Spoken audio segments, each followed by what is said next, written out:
no reaction. "I haven't yet tried cold milk from the fridge," she said, "but they will get there. Of the allergies' disappearance, she says, he just grew out of it."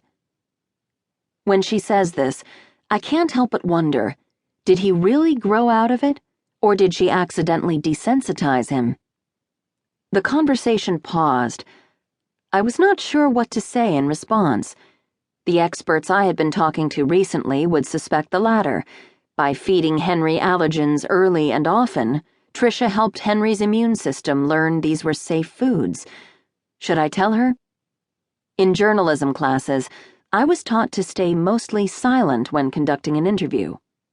And my brief foray into psychological research, I ended up pursuing a PhD in neuroscience instead, also taught me to stay mum in an interview. Do the asking, not the talking. The best info or quote always comes in the silences while the person tries to fill the dead air. As an interviewer, whether for journalism or academic research, I always tried to simply be a receptacle of information. Absorb, don't share. To make things more confusing, the research I had my fingers on was so new. Some of it hadn't even been thoroughly digested yet by other scientists and researchers in the field. In academia, research that hasn't been properly vetted by the scientific community should, well, be treated like it does not exist.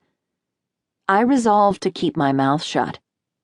Tricia filled the void of silence by patting her belly, and we laughed about how tidy her pregnancy is so far. She still looks like a ballerina, but one who has swallowed a basketball. As she told me she is expecting a girl, my thoughts tumbled on in private.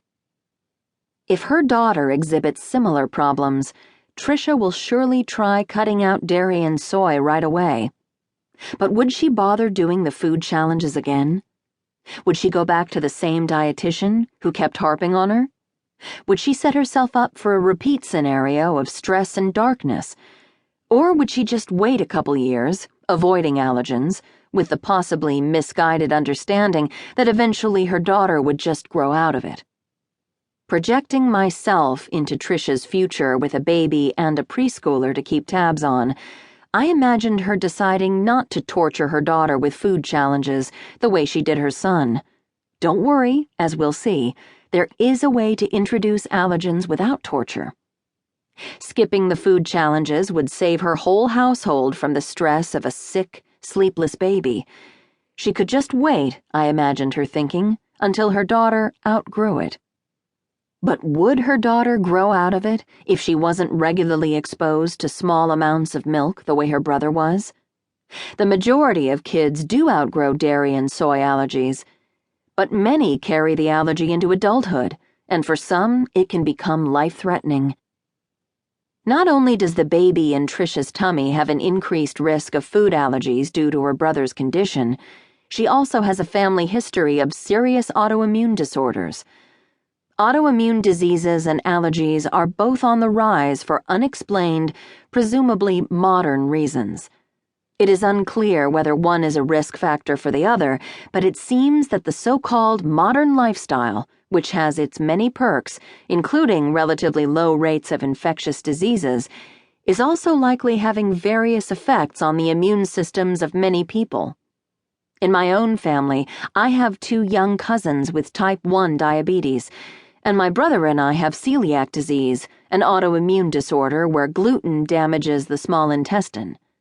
I was diagnosed at 19, confirmed later by blood test, after my weight dropped below 90 pounds on my 5'6" frame. Perhaps counterintuitively, after cutting out bread, cakes, pasta, and all other gluten-containing products, I returned to a normal weight. This was in the 1990s, before all the yummy gluten-free substitutes became as widely available as they are today. My husband's family also has various autoimmune disorders. In Tricia's family, her sister suffers from multiple sclerosis, and Tricia herself, when she was 24, had a bout of facial weakness and double vision that lasted for 6 weeks. She was diagnosed with a type of temporary multiple sclerosis, she said. Last, but not least of all, it is looking like Tricia's husband may have celiac disease.